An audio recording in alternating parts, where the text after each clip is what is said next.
Bienvenido a su programa Hablemos de Salud. Yo soy la doctora Jessica Álvarez y hoy contamos con la presencia de la doctora Fanny Márquez. En breve conversaremos con ella.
Como dije anteriormente, hoy contamos con la presencia de la doctora Fanny Márquez. Doctora, yo no la voy a presentar. No, ya soy porque de aquí. ya esta es una ficha muy conocida en el programa.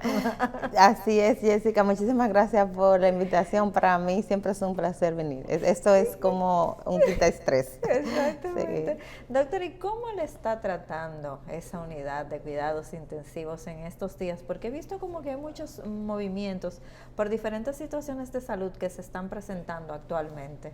Bueno, yo creo que estuvimos en pánico en días pasados, porque regularmente cuando tenemos una amenaza de salud que se pone global, regularmente el área de intensivo es como el área que tiene la alerta mayor, sí, ya que regularmente cuando hay como esos movimientos sabemos que van a venir pacientes críticos y tenemos que estar como en stand-by, qué vamos a hacer, qué va a pasar.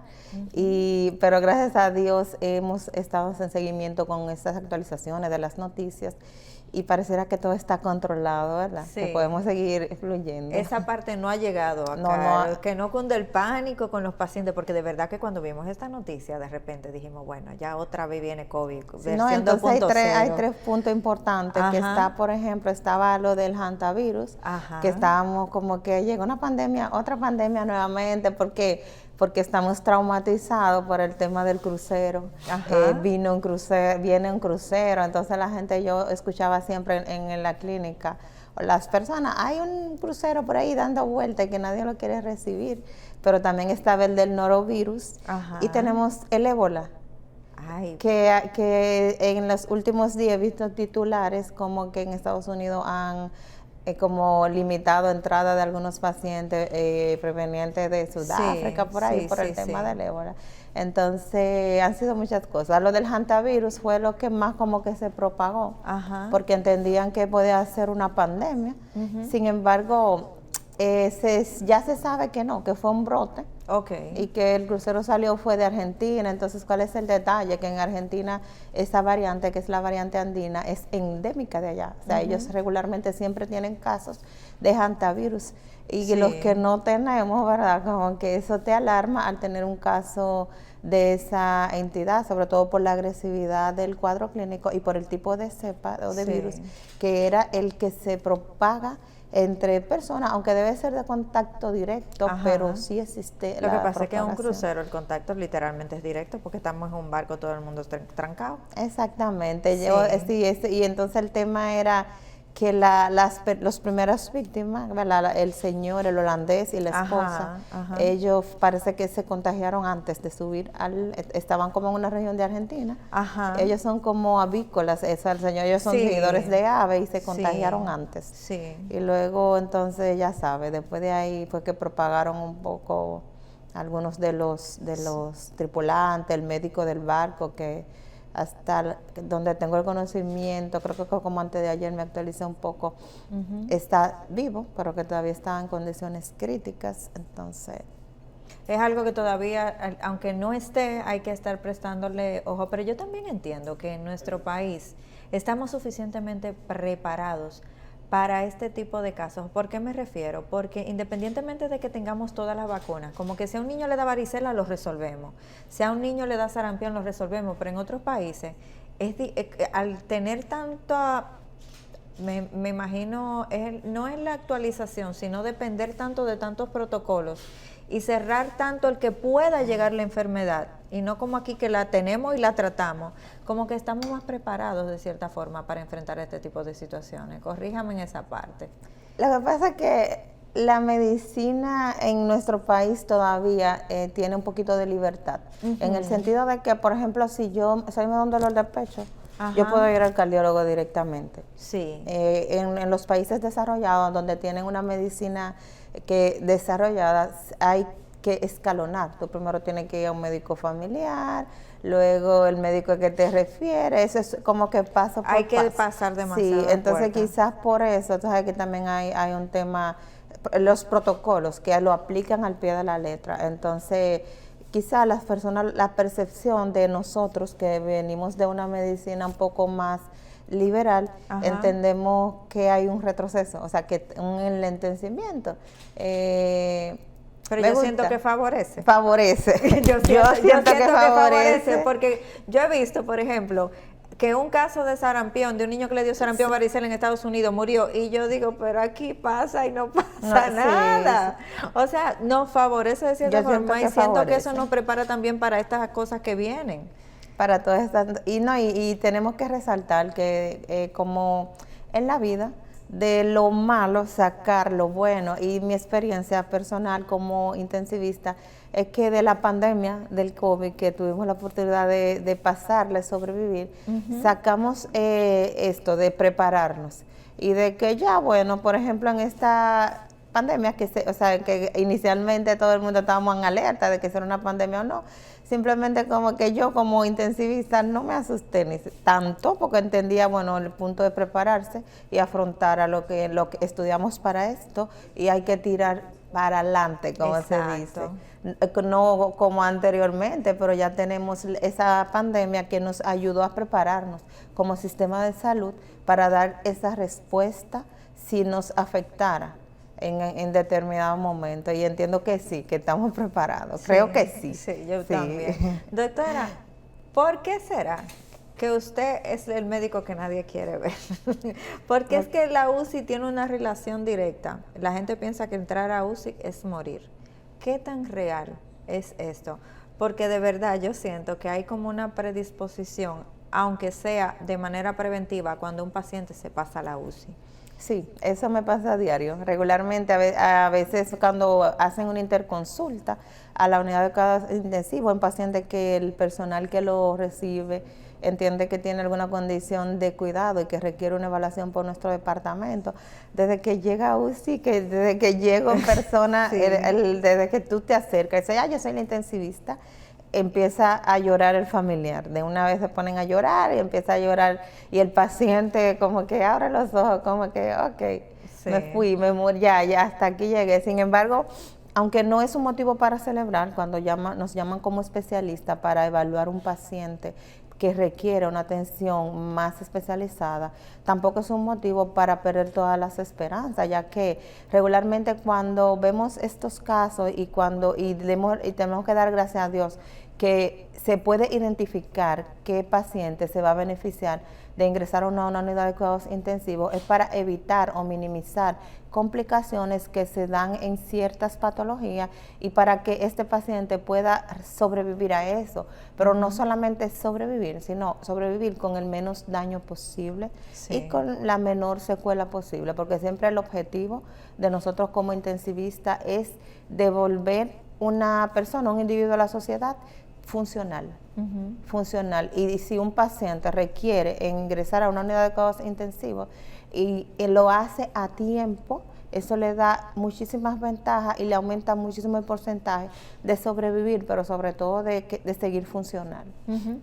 Yo he visto que hay muchos aparatos que se utilizan, pero he visto que a algunos pacientes se le coloca y no se le coloca, por ejemplo, ventiladores. También veo otro que siempre está sonando. En la película es famoso que cuando ese aparato se para fue porque todo se dio. ¿Cuándo se utiliza un ventilador o cuándo se utilizan aparatologías en los pacientes? Bueno, de las cosas que los pacientes se quejan muchas veces son de los sonidos, ¿verdad? Sin embargo, por ejemplo, nosotros como especialistas, como personal de salud en cuidados intensivos, de las cosas que no podemos nosotros quitar son las alarmas. Y hasta nos damos talleres y eso, porque a veces hay personas que por algún error o intencionalmente, por ejemplo, silenciaron una alarma. Entonces era realmente una alarma necesaria. ¿Qué sucede? Hay equipos que son muy sensibles y que, por ejemplo, si el paciente se mueve o si el paciente se lo quita, suena. Sin embargo, cuando nosotros tenemos el paciente monitorizado, las alarmas nos sirven para nosotros saber cuando hay algún parámetro de los signos vitales que amerite que nosotros tengamos que hacer una intervención. Regularmente en los equipos nosotros programamos lo que son límites de las alarmas y que, o sea, que ese sonido no es no es por necedad, más bien es una necesidad. Cuando ponemos límites, por ejemplo, en una frecuencia respiratoria, en un paciente que bien puede estar en ventilación mecánica, bien no va a estar en ventilación mecánica. Si ponemos un límite, por ejemplo, regularmente de 12 a 20, nosotros podemos considerar una frecuencia respiratoria normal.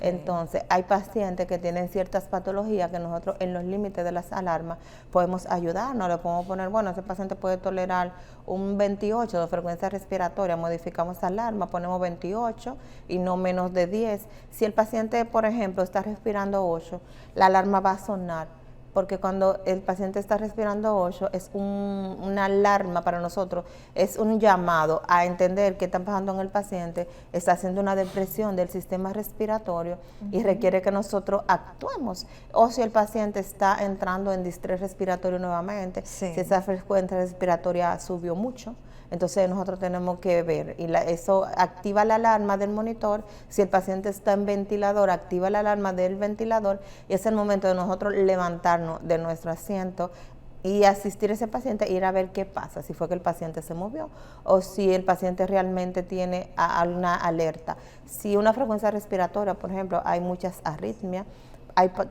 casi la mayoría de las patologías del paciente crítico puede tener una arritmia, y es por eso que cuando siempre explicamos, usted debe ir a UCI porque requiere una monitorización.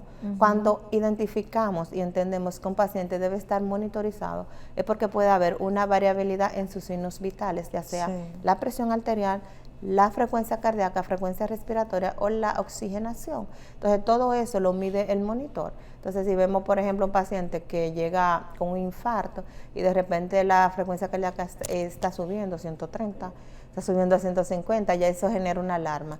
Y ya ahí nosotros tenemos que pararnos para ver qué está pasando, porque hay arritmias, por ejemplo, el paciente se está reinfartando o qué está sucediendo aquí y tenemos que intervenir. Por lo que las alarmas no son una opción, siempre van a estar. Siempre tienen que estar. En cuanto al ventilador, regularmente la gente siempre tiene, uno de los temores mayores es que si me van a entrar a la unidad de cuidado intensivo, me van a poner los aparatos. Y si regularmente la gente, cuando hablan de aparatos, siempre piensan en el ventilador. ¿Y qué sucede? Que realmente cuando pensamos en ventilador, pensamos que el paciente va a estar dormido y que va a estar desconectado y que ya se murió.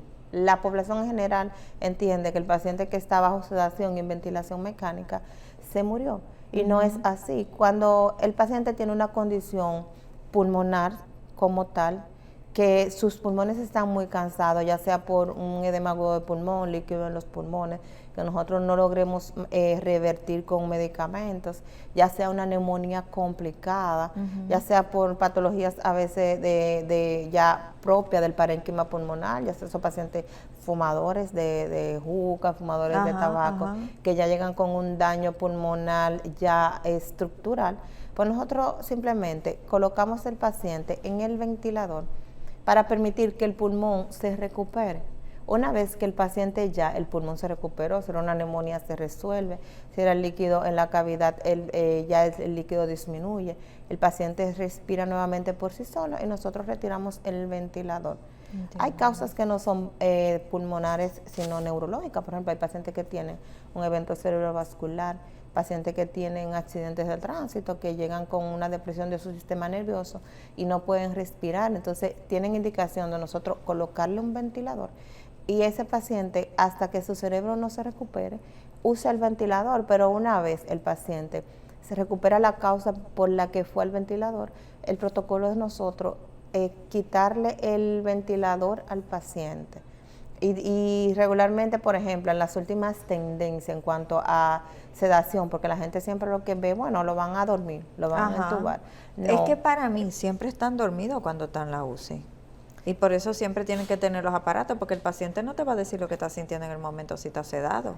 Hay muchas tendencias, incluso hay muchas cosas de las que se debe hacer y no se debe hacer en las unidades de cuidados intensivos. Por ejemplo, antes, cuando yo hice la especialidad, ¿verdad? Inicialmente, hace un tiempo, no vamos a contar. No contemos. Sí, el paciente, la indicación era tú dormir al paciente y relajarlo, ponerle también sedantes, ¿verdad?, para dormirlo y también relajantes musculares. El paciente quedaba, como quien dice, planchado, no hacía nada para que pudiera tolerar el ventilador. Luego, en la evolución, hemos visto que cuando el paciente tú le pones relajantes musculares y tú lo sedas demasiado, le provoca al paciente muchas complicaciones, incluida un retraso de que el paciente pueda soltar el ventilador, porque el paciente adquiere una debilidad muscular generalizada que con tanta sedación, con tantos medicamentos, el paciente no puede respirar. Entonces, la tendencia actual es sedación superficial en esos pacientes y hacer lo que nosotros conocemos como ventana de sedación, que es que al paciente que está en sedación hay que despertarlo todos los días y evaluar el despertar del paciente. Incluso tenemos muchos medicamentos que ya son medicamentos que son sedación superficial, sedación consciente, que el paciente se puede sedar, pero el paciente no va a sentir el dolor, pero puede mantenerse despierto. Tenemos otro tipo de fármacos que son aquellos que recirculan más rápido, que desde que tú paras esa infusión, el paciente se despierta más rápido. Esas son de las cosas recomendadas al momento para evitar todas estas complicaciones. Pero regularmente la tendencia es que tratar de tener el paciente lo más despierto posible, lo más conectado con el exterior, y siempre a las personas, los familiares, que nunca pierdan el temor de que si no escucha, siempre debemos de asumir que el paciente escucha y siempre tienen que hablarle cada vez que el paciente que entran a verlo, hablarle, porque eso también se ha demostrado que es bueno. Doctora, y en el caso de que haya alguna complicación y se haya presentado un caso crítico en el paciente, ¿qué se hace en el momento? O sea, los encargados de la UCI inmediatamente actúan o tienen que salir a hablar con los familiares, pedir permiso. ¿Cómo se maneja esto? Eso es, por ejemplo, si el paciente entra y luego que está adentro ya nosotros entendemos que requiere... Que se presente una situación de que hubo un paro, una situación crítica se le presentó al paciente. ¿Qué se hace en ese momento? Porque mire... Regularmente, ¿verdad? En las unidades que están protocolizadas, y debería ser en todas, y entiendo que sí, están lo que se llaman los consentimientos informados, que es un documento que siempre se le entrega, por ejemplo, donde yo manejo pacientes, siempre se le entrega al paciente antes de ingresar a la unidad de cuidados intensivos. Es un documento generalizado que dice todo lo que puede pasar en la unidad. Si el paciente llegara a presentar un evento, una parada cardiorrespiratoria, lo que nosotros vamos a hacer. Hay casos especiales, está lo que se llama, nosotros creo que lo hemos conversado otras veces, lo de la voluntad anticipada, que por ejemplo, que hay pacientes que llegan con su decisión clara de que yo no quiero ser entubado y yo no quiero ser entubado. Ese paciente se le pone, se aclara. La voluntad anticipada es una decisión personal del paciente, que el paciente puede cambiar de idea cuando así lo considere. O sea, si yo no quiero, por ejemplo, hay pacientes de los testigos de Jehová. Sí. Ellos, todo es natural. Ellos no se transfunden. No se transfunden. Entonces, yo he tenido pacientes que son testigos de Jehová, por ejemplo, que si que han tenido, por ejemplo, sangrado digestivo, que hay que llevar el paciente a endoscopía, mejorarlo, y que si tú transfundes, porque sangre se repone con sangre. Ajá. Hay momentos que nosotros podemos controlar ese sangrado con medidas que no son transfusión directamente, con medicamentos, algunas estrategias. Sin embargo, cuando el sangrado no se para, nosotros tenemos que transfundir. Hay indicaciones claras de una transfusión. Sí. Hay pacientes que son testigos de Jehová, ellos firman su consentimiento informado, su voluntad anticipada, y dicen no me quiero transfundir, y lamentablemente tenemos que hacer todas las medidas que no sean una transfusión para este paciente. Ahora, si en determinado momento el paciente cambia de idea y decide, bueno, yo me voy a transfundir, pues sí, se le hace. Ajá. Se transfunde, se puede revocar para que la gente también pierda el temor de que, bueno, yo no me quiero entubar. Dice, ¿verdad? Un paciente, por ejemplo, no, si yo llego a un intensivo, yo no quiero que me intuben, pero, por ejemplo, que porque también tiene mucho que ver con la idea que nosotros tenemos de que qué va a pasar después de una intubación, cuál es el próximo paso, que tenemos que estar bien claros y orientar, aunque el paciente diga yo no me quiero intubar, orientar de que mira, esto es por esta razón y esto es lo que te puede pasar y estas son las posibilidades que tú tienes de recuperarte.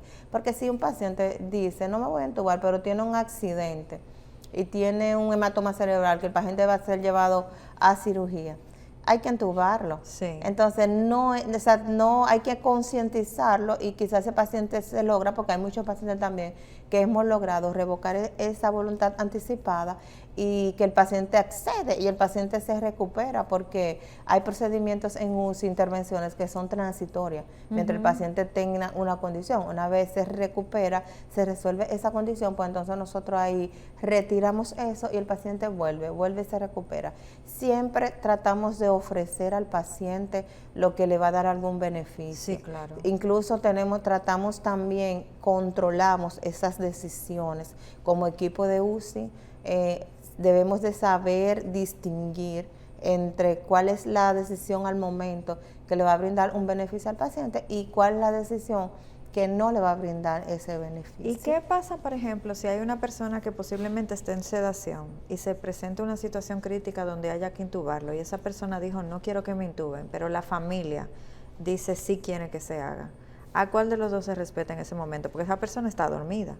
Eso va a depender, porque por ejemplo, si el paciente llega en esa condición, si el paciente llega en condiciones de que llegó dormido, por ejemplo, llegó en un trauma, ya un accidente. Exacto.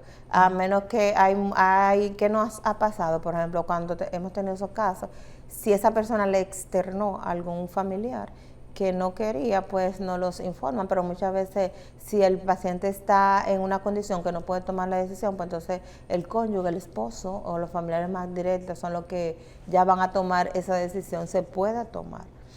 Y no le ha pasado, porque es que yo he visto a veces que han habido hasta situaciones de agresividad en los hospitales, lo he visto, de que posiblemente el paciente diga no quiero ser intubado y ustedes se respetan esa parte y entonces tienen una reacción agresiva de la familia, porque he visto, o sea, yo no sé si es que en general después del COVID tenemos como una agresión generalizada en el país y estamos viendo que a ustedes que están el día entero luchando entre vida y muerte con tantos casos, es que le cae todo esto arriba. Sí, regularmente por eso nosotros tratamos de firmar consentimiento informado. Perfecto. Consentimiento informado. Y en muchas ocasiones nosotros tenemos la oportunidad de saber qué paciente va a progresar a un ventilador y cuál no. ¿Cuál es el paciente que regularmente nosotros sabemos que si hace una eventualidad el paciente hay que hacer lo que hay que hacer? Es el paciente, por ejemplo, que no tiene antecedentes mórbidos conocidos, no sufre de nada, pacientes con accidentes, pacientes jóvenes o pacientes independientemente de la edad, una persona que nunca ha sufrido de nada o que sufre solamente de la presión y de repente yo lo ingreso por una cosa y el paciente me hace un evento, ese paciente se procede, si no se ha firmado, se debe de proceder sin conocer la voluntad del paciente. Lo ideal es que se conozca y nosotros prepararnos externo e identificar y sentar a los familiares. Pero esta decisión se debe de preguntar siempre. Y por ejemplo, a veces nosotros preguntamos a los familiares, mire, si el paciente, regularmente en adultos mayores, ¿verdad? Decimos, bueno, mire, tiene un paciente, 90 años, tiene una condición ahora mismo aguda, hay que entubar a ese paciente. Hay familiares que entienden que no. No, pero sin embargo hay otros que dicen sí. Nosotros queremos que lo entuben. Hay personas que cambian de idea. A veces hay familiares que, bueno, que firman y dicen, no, yo no quiero que a mi familiar, porque ya tiene 90 años, sea intubado. Y ya nosotros decimos, ok, firmamos. Pues de repente llega otro y dice, mire, no, si yo sí quiero. Exacto. Imagínate 2 hijos, 3 hijos, que todos tienen igual de condición en esa decisión. Se cambia la decisión, siempre se cambia, si ellos cambian de idea, la decisión se cambia y se hace, siempre trabajamos en equipo, trabajamos de la mano. Ahora bien, llega un momento en donde nosotros como médicos ya si no se puede, se orienta a los familiares, mira, ahora mismo lo que por la patología, le conviene al paciente hacerle tal procedimiento. Sin embargo, entendemos que esa situación no le va a ofrecer mucho porque la mortalidad en la patología que tiene es alta. Hay familiares que dicen, vamos a hacerlo, y nosotros pues nos corresponde como médico hacerlo hasta el final. Hay otros que dicen, no, ya, vamos a paremos. Y nosotros pues así lo hacemos. Hay decisiones que las tomamos nosotros como especialistas, por ejemplo, a veces nosotros nos aferramos al paciente, nos aferramos a la vida, sabiendo el pronóstico, porque tenemos siempre las escalas que nos sirven de guía. Y siempre yo le digo al personal que trabaja conmigo, cuando nos aferramos, queremos hacer todo, queremos hacer más, no nos olvidemos que las escalas pronósticas están y que no son cerradas, porque estamos nosotros como personal humano, ¿verdad? Para nosotros identificar y decir, bueno, esta escala se la puede aplicar, esta no. Sin embargo, son una guía para nosotros orientarnos sobre cuál es el pronóstico de este paciente y cuál es el porcentaje que yo voy a tener de mortalidad en esta patología, y que yo estoy trabajando en contra de un porcentaje, de una estadística que está estudiada y que nosotros nunca vamos a tirar la toalla, pero siempre hay que tenerla presente. Sí. ¿Y cuándo se toman medidas paliativas en un paciente en ese momento? Hay casos, por ejemplo, de pacientes que a veces también choca mucho, hasta algunos especialistas, choca a los familiares, y quizá es tener el entrenamiento de informar. Hay pacientes, por ejemplo, que ya no hay nada que hacer, por ejemplo, y quizá no es que el manejo paliativo es aquel paciente que ya yo lo tengo, por ejemplo, en una unidad de cuidados intensivos, es un paciente que ya cumplió un esquema de un tratamiento, un paciente, por ejemplo, con edad avanzada, con múltiples eventos cerebrovasculares, vamos a poner ese paciente, que ya está encamado, un paciente que tiene lo que se llama una disfagia. Las disfagias regularmente en eventos cerebrovasculares en los pacientes isquémicos. Hay disfagia funcional, que cuando el paciente tiene una intolerancia a tragar.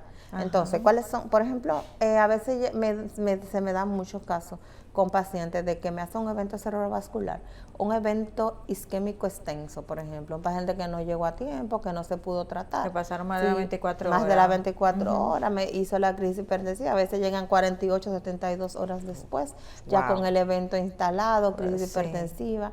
Entonces, una neumonía por broncoaspiración, porque como pierde la fuerza externa, pierde la fuerza por dentro también. Y regularmente la neumonía es una de las complicaciones más fuertes que tenemos. A veces yo le digo a los familiares, le digo, por el cuidado que deben de tener, le digo, no, a veces ya tenemos el evento, ahora tenemos que cuidarnos de las complicaciones que se miden a los 30 días. Entonces, a los 30 días la neumonía, que mata. Entonces, a veces el paciente no te lo mata el evento, lo mata la neumonía, lo mata la complicación. Y pasa más de lo que uno se imagina, porque generalmente entran por una cosa y cuando te entregan, ¿por qué murió neumonía? Y tú dices, pero ¿dónde me hizo esquina lo primero con lo segundo? Viene siempre de la mano. Regularmente, por eso hay muchas intervenciones que están recomendadas realizar temprano en ese tipo de pacientes. Por ejemplo, luego que el paciente ya tiene el evento, que ya el primer paso es recuperar el tejido cerebral lo más que uno pueda, ¿verdad? Si no se pudo trombolizar el paciente, entonces ya son las medidas conservadoras de que eso no aumente, las terapias con movilización temprana, porque ya hay una secuela establecida que ya no la vamos a quitar, a menos que sea con terapia. Entonces, ese paciente que se presenta con disfagia, que son los pacientes regularmente de edad avanzada, también se presenta en pacientes jóvenes, va a ser una disfagia transitoria, pero es una disfagia que te puede complicar al paciente porque hace lo que se llama la neumonía por broncoaspiración. Cuando hablamos de disfagia es que el paciente no traga. Entonces, cuando no traga, tiene imposibilidad, se ahoga, entonces esa comida se va a los pulmones. Entonces, esa comida, como mismo es el alimento, si tú lo dejas ahí un alimento por 3 días, se descompone, así mismo se descompone dentro del pulmón y son peores que una neumonía por normal. Porque una neumonía por alimentos que el paciente ingirió, hasta por un medicamento que se le intente dar al paciente y no lo traga. Entonces, en ese caso, hacemos gastrectomía o gastrostomía, que puede ser endoscópica o puede ser percutánea en los lugares donde no podemos abordar al paciente por endoscopía.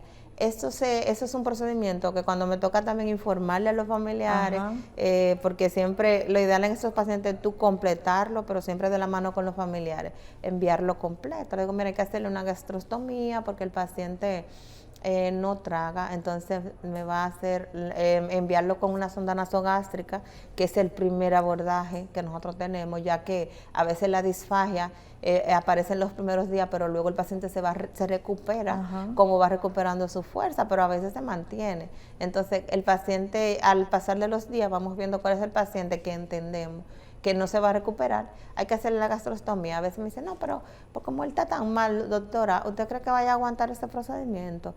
Y siempre mi respuesta es la misma. Le digo, lo que pasa es que este procedimiento es para este tipo de paciente. Un paciente que esté bien, no, yo no le voy a hacer eso. Él lo va a aguantar. Lo que no va a aguantar es irse para la casa o con una sonda nasogástrica que si se mueve, que lo más seguro que si no todo el mundo tiene los recursos para tener un personal de salud. Y si esa sonda se mueve, el paciente, hemos tenido casos de pacientes que broncoaspiran. Me da como intensivista, me da mucha pena y me da mucho dolor. Luego de intentar sacar a un paciente de un evento que no haga la úlcera, que pueda yo lograr cómo mejorarlo, que se me vaya por una neumonía por broncoaspiración. Totalmente. Porque se muere, o sea, eso no pierde tiempo. Entonces, una vez ya nosotros logramos, se coloca su gastrostomía, el paciente se va a la casa. Y yo tengo pacientes a los que le doy el seguimiento más allá de la unidad de cuidados intensivos, que se les retira y se les cierra su gastrectomía y que están en su casa con sus familiares. Gracias a Dios. Doctora, lastimosamente debemos irnos a la pausa, pero cuando regresemos vamos a hablar de la comunicación con los familiares, que siento que está siendo un tema muy importante en estos días en nuestro país. En breve regresamos con su programa Hablemos de Salud.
Regresamos nuevamente a su programa Hablemos de Salud.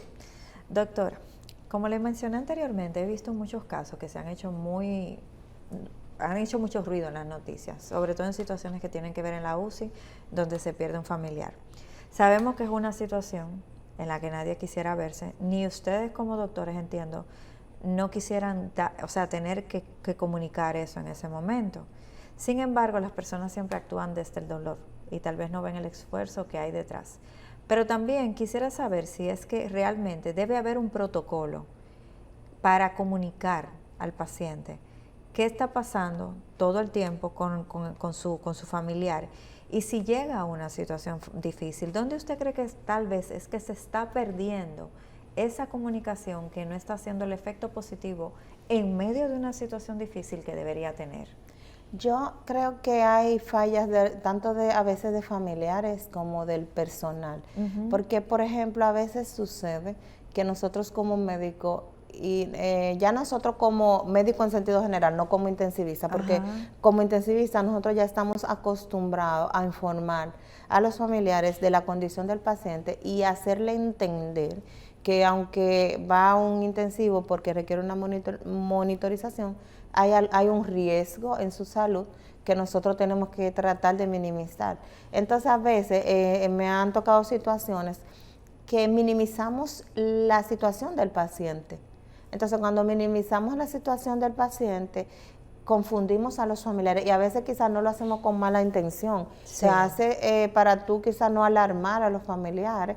A veces entendemos que, bueno, el paciente, basado en la experiencia, el paciente, la mayoría se recuperan, por ejemplo. Sin embargo, hay un riesgo que no lo sabemos. A veces yo siempre le explico, tiene un 15% de hacer una complicación. Ahora, les digo siempre, el detalle está en que yo no sé si él está en el 85% que no va a ser la complicación o el 15% que la va a hacer. No sé en qué grupo está tu paciente, por lo que a todos se le aplica el protocolo y todos deben de ir a donde deban de ir.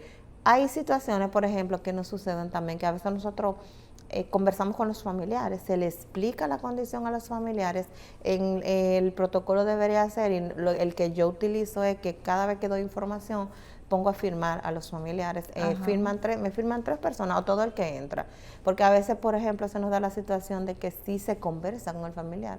Entonces, cuando a veces, como sabe que en los centros, no tanto sucede en los centros privados, más en los públicos, hay muchos cambios de turno, entonces a veces siempre viene otra gente nueva, otra persona, y no todo el mundo trabaja como un equipo fortalecido por área, y la gente siempre surgen.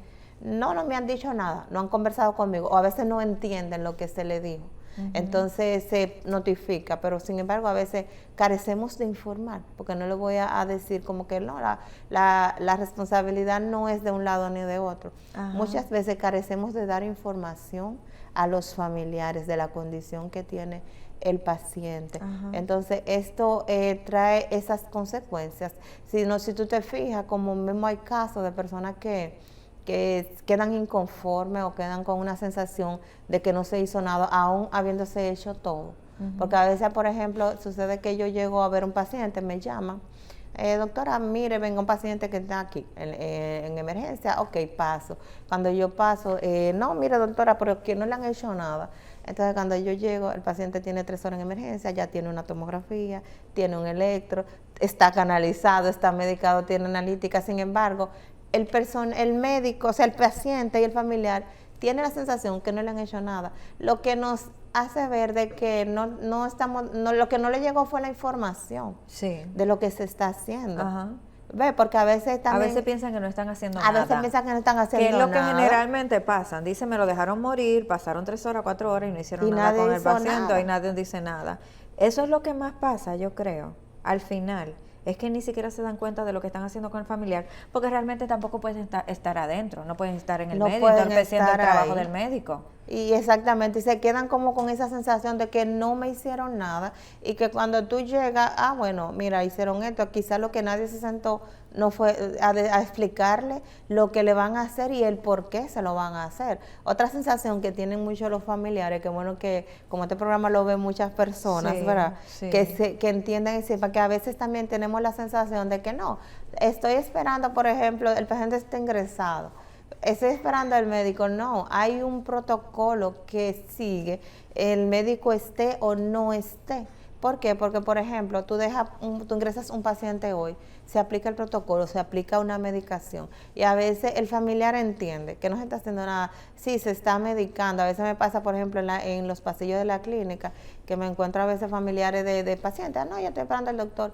pero el paciente no tiene ningún evento, porque no puede, ya si el paciente tiene un evento, ok, está normal, no estoy esperando al doctor, yo misma le explico, le digo, mire, el doctor va a pasar, pero recuérdese que cuando el doctor lo vio, me vio esta mañana, si el doctor vuelve, recuérdese que el doctor lo vio y el doctor dejó unas indicaciones que se están cumpliendo. Sí, y que tienen su tiempo. Que tienen su tiempo y tenemos que darle el chance. ¿Y qué pasa con ese familiar? Se va tranquilo y se va a su área, pero si no aparece una persona que simplemente que le dé esa explicación, se queda ahí. Y es el familiar que la gente lo cataloga como insistente y quizá porque no recibió una información adecuada en el momento indicado y la gente entiende y la gente espera.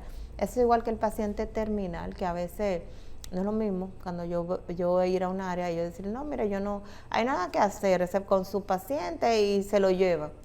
A yo quizás sentar a los familiares y explicarle, mire, ya él tiene una enfermedad terminal, ya nosotros agotamos todos los protocolos del lugar y entendemos al momento que lo mejor que le conviene es estar con ustedes. Sí. Que ustedes ya en los últimos momentos de vida le den la compañía, le pasen la mano, porque a eso pasa a veces que quieren ponerle un UCI, entonces uno le explica, le dice, mire, si no tiene una dificultad respiratoria marcada, si lo que tiene una condición, el paciente está ahí con ustedes, que puede estar cerca de ustedes, vamos a dejarlo ahí, usted se queda con su familiar, ya usted ha hecho todo en vida por su familiar, llevarlo a UCI es privarlo de que quizás sus últimos momentos no puedan estar con ellos, entonces hay personas que entienden y aceptan la decisión y pasa bien adecuadamente, se protocoliza esa parte y no sucede más allá. Ahora hay personas que entienden, bueno, no quiero como quiera que lo entren, ya nosotros sí consideramos, lo entramos, pero regularmente cuando manejamos el tema de la comunicación, una comunicación efectiva y adecuada, yo creo que el trabajo sale y todos quedamos conformes porque somos un equipo, familiares y médicos, todos orientados al mejor desenlace del paciente. Pero ¿usted cree también que yo siento como que en la población deberíamos tener como más educación del manejo de emergencias? ¿A qué me refiero? Yo recuerdo una vez que yo llevé a mi mamá a emergencia, mi mamá estaba en código rojo, literal, que usted sabe por los colores, y habían 2 personas que tenían que inyectarse un medicamento.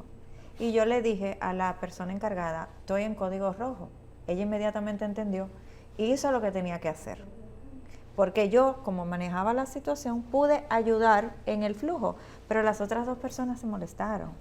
Entonces yo siento que en general tenemos una desinformación a nivel de que después yo tuve que ponerme a explicarle a las 2 personas lo que me refería con lo que estaba pasando, y yo siento que tal vez debería haber una campaña educativa con respecto a la población, porque eso va a evitar menos frustraciones a la hora de estar en una emergencia y un flujo también de una manera más positiva para ustedes como médicos en el manejo de las emergencias. Sí, sobre todo el cultivar esa empatía en la población que no está, porque sí sucede. A veces nos resulta como médico difícil, a veces tú entrar a una emergencia y como no estoy fija en una emergencia, pero regularmente cuando me llaman paso, encontrar una persona muy mal y cuando tú abordas a esa persona, hay una reacción negativa. No, soy yo que voy porque la gente quiere que lo entiendan a ellos primero.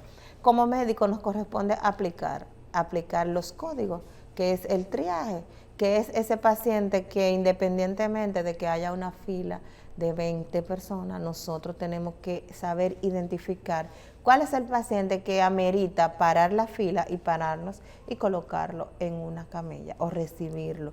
Como médicos tenemos que hacerlo, esa responsabilidad de nosotros. Hay muchas cosas que suceden que de agresividad en las mismas emergencias se ha dado mucho, porque hay personas que entienden que a ellos hay que atenderlo. Por eso que hay un policía siempre. Sí, y al policía se lleva. Pero lamentablemente eso nos toca, porque el triaje hay que aplicarlo, porque hay pacientes que llegan y que requieren, y no nos podemos confundir y no nos podemos turbar como personal de salud, porque nosotros somos los que estamos dando la cara y hay que darle respuesta y hay que identificar, hay que pararse. a ver al paciente. A veces no es real el código, pero la única forma de nosotros saber si ese paciente realmente es una emergencia es parándonos. Y viendo, y si ya nosotros vimos que todo está bien, pues seguimos normal con el flujo. Pero el paciente rojo, el código rojo, no puede esperar. Exactamente. Doctora, y estábamos hablando de la parte donde la comunicación de los familiares, pero también hay una parte donde ustedes como profesional se marcan. Y yo siempre he dicho, cuando veo sobre todo que acusan mucho con el no me atendieron, ningún médico se levanta ese día para ver a un paciente morir. Eso no existe, eso tiene que ser muy retorcido. Entonces yo me imagino que en su práctica usted tiene muchos casos que marcan. Esos casos que marcan, ¿cómo se manejan? Mira, hay muchas situaciones que nosotros, es imposible como médicos nosotros no involucrarnos con los pacientes y con las historias que vienen detrás de cada paciente, porque vemos tantas cosas y como tú dices, nos formamos para nosotros salvar personas. O sea, no hay un médico que nosotros que esté formado para matar. Obviamente existe la vida de todo, existen muchos trastornos, ¿verdad? Existen las enfermedades que nosotros mismos adquirimos del tema de la salud mental dentro del mismo entorno laboral, pero en sentido general y en el mayor porcentaje de los casos nosotros no nos formamos para que el paciente se pierda. Entonces nos marca mucho ese paciente que viene por una cosa y sin embargo que es el que está mejor. A veces tú haces el pase de visita, es el paciente que está mejor y de repente cuando ya tú te mueves de la espalda, el paciente te hace un paro, te hace un evento. Nos marca el paciente, por ejemplo, que viene a una cirugía electiva. El paciente quizá tenía una condición controlada, pero que cuando ya no es lo mismo, se hace un estudio, se ve, se considera está todo bien. Entonces nosotros, consideramos que este paciente se puede operar porque antes de un paciente ir a una cirugía electiva, pasa a muchos procesos de evaluación, son varias evaluaciones, entonces el paciente llega bien, tú llegas por tus pies, regularmente si te fijas, es la queja de muchas personas que dicen, mi familiar llegó por sus pies, llegó caminando, sin embargo tenía una condición de base que quizás no le fue explicado detalladamente, o quizás lo subestimó como familiar, lo subestimamos, y entendemos que no es nada, una hipertensión, una diabetes, que son las pandemias ahora mismo que matan más personas que el COVID. No, y ahora mismo hay muchos infartos, muerte súbita, pacientes jóvenes. Que son enfermedades 40 que están años. Ahí. Exactamente. Entonces, ¿qué sucede con eso? Son enfermedades que están ahí y que por más caminando y estable que tu paciente llegó a hacerse un procedimiento, puede hacer un evento. Entonces, a veces las personas no lo entienden. Hay pacientes que pueden hacer, por ejemplo, un paro por una anestesia, porque ya tenía una condición cardiovascular de base, que quizás hasta no se identificó en las evaluaciones porque se realizan estudios y dependiendo de los estudios uno da la recomendación. A veces sí se visualizó, se le pone el riesgo, se aplican las escalas y sí está descrito que el paciente puede presentar esas complicaciones, pero el familiar no lo asume, pero nosotros como médicos nos marca, porque nosotros entendemos que un paciente, por ejemplo, que llega a hacerse algo voluntariamente, tiene que salir, marca mucho. El paciente que se asume que llegó sano a un lugar y que no logra salir o que tiene que pasar por una unidad de cuidado intensivo o que vino por una cosa y tiene que salir por otra, mucho tema familiar. Los pacientes jóvenes que perdemos marcan mucho, pacientes con accidentes de tránsito a veces. En estos días tuvimos un paciente que nos marcó a todos mucho, porque fue un paciente joven, un muchacho de unos 17 años, que la juventud, tú sabes cómo anda. No, piensan que son Superman. Sí, Superman y los motores. Ay, padre. Es una locura de que los motores andan sin casco, entonces se sienten de plástico. Como que no ven ese riesgo. Entonces, no lo ven. Es propio de esa edad que no ven el riesgo. No ven el riesgo, no llegan con bebida alcohólica, sin el casco. Entonces tuve un paciente que tuvo un trauma craneal. Entonces, ¿qué sucede? Cuando nosotros tenemos traumas craneales, a veces yo le oro al Señor, ya que el trauma está, que sea algo que se pueda operar. Ajá. Porque cuando no se puede operar, es peor. Sí. Porque hay una destrucción del cerebro, está una hemorragia, la lección axonal difusa, que son patologías postraumáticas, que cuando el cerebro se destruyó, se maceró, y ahí no hay nada que hacer. Entonces, hay pacientes que pueden recuperarse, pero la mayoría no se van a recuperar. Entonces, lo peor es que cuando tú te sientas a hablar con una madre de un niño, ¿verdad? Que tú tengas que explicarle de que, bueno, tiene un trauma en el cerebro, pero no hay, ahora mismo no tengo yo ni siquiera un procedimiento que ofrecerle para yo decirle que va a tener un 5% de posibilidad de que salga. Claro. Nos sentimos atados y eso nos marca. Doctora, ¿y hasta dónde llega la medicina? O sea, porque es que me imagino que tiene que haber esa línea. Tiene que haber esa línea. Tiene que haber esa y como personas debemos entender que esa línea existe también. Independientemente de que sea un hijo, que sea una madre, que sea un familiar, tenemos que entender que esa línea existe. Y como médico tenemos que saber identificar cuál es el momento donde nosotros vamos a seguir y cuál es el momento que nosotros debemos de parar. En estos días yo veía algo que se hizo un poco viral, que fue como en México o algo así, que como de un chat de personal de salud, que son de las cosas que nosotros tenemos que tratar de trabajar y corregir, pero que también hay que hacer. Era que el personal de salud le decía como, ya quítale el tal medicamento a la paciente tal. Nosotros tenemos una mala costumbre que debe de dejarse, y es de manejar el paciente por diagnóstico. Por ejemplo, el coronario, la neumonía, el posquirúrgico.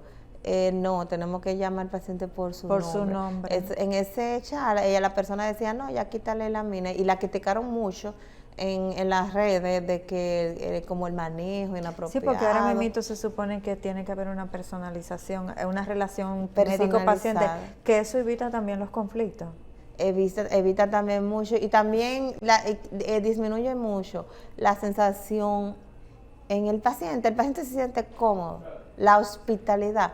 Cambiamos un ambiente hostil a un ambiente confortable para el paciente, porque nosotros lamentablemente, por decirlo así, al que lo ve mal, a lo que nos gusta, tenemos que hacerlo, trabajamos medicina, estudiamos medicina, y tenemos que cargar con eso, y tenemos que entender que no podemos agregarle disconfort al paciente, porque ya hay muchos médicos que han escrito sobre eso, ya su enfermedad lo está tratando mal, ya no nos corresponde. Tú sabes que por eso que tenemos, y es bueno abordar el tema del burnout, que puede ser hasta en otro programa, porque es un tema extenso, porque hay como una insensibilidad generalizada en mucho personal de salud, y no vemos qué hay detrás de todo eso. Sí, claro. ¿Por qué? Porque a veces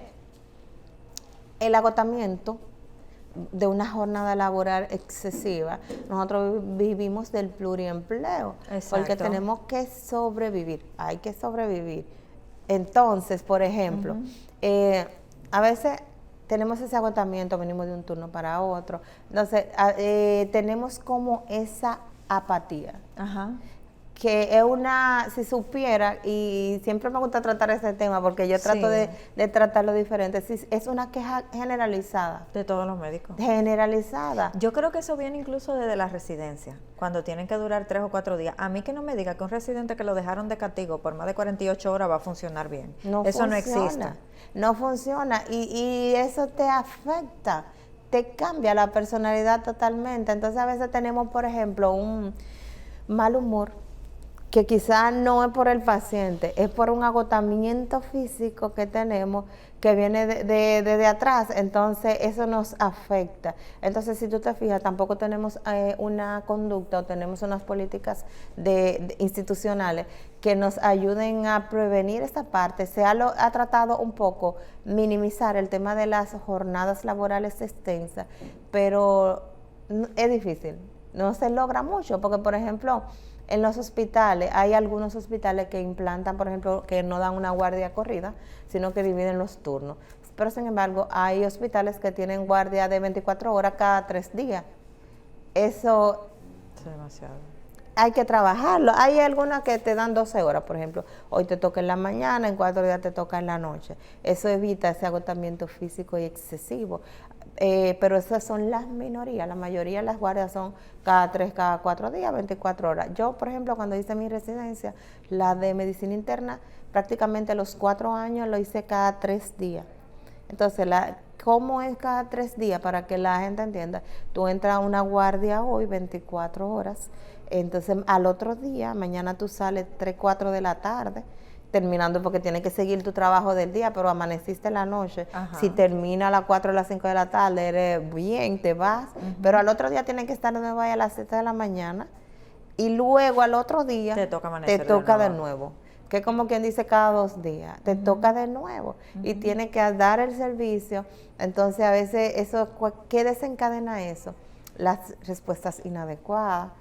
El paciente, son muchos pacientes, muchos familiares. Los familiares tienen derecho a saber y siempre van a querer saber, sobre todo un paciente en UCI, porque cuando el familiar tiene su paciente en sala, está con él, lo está mirando, son ellos los que nos dan a nosotros a veces las voz de alarma de que mira, tuvimos un evento, algo así, nosotros vamos, pero en UCI no lo ven, la puerta está cerrada, estamos nosotros con el paciente, entonces eso genera una angustia, genera una ansiedad en el familiar y va a querer preguntar, entonces llega, por ejemplo, el personal de mal humor, viene una respuesta inadecuada y quizá ni siquiera esa persona es así, tiene ya un trastorno que ni siquiera lo ha identificado, que es lo que se conoce como el síndrome de Burnout y que se estudió más, sobre todo después de la pandemia, que se vio en ese tipo, sobre todo es más frecuente en personal de intensivo, en personal de área cerrada, porque el trabajo es excesivo.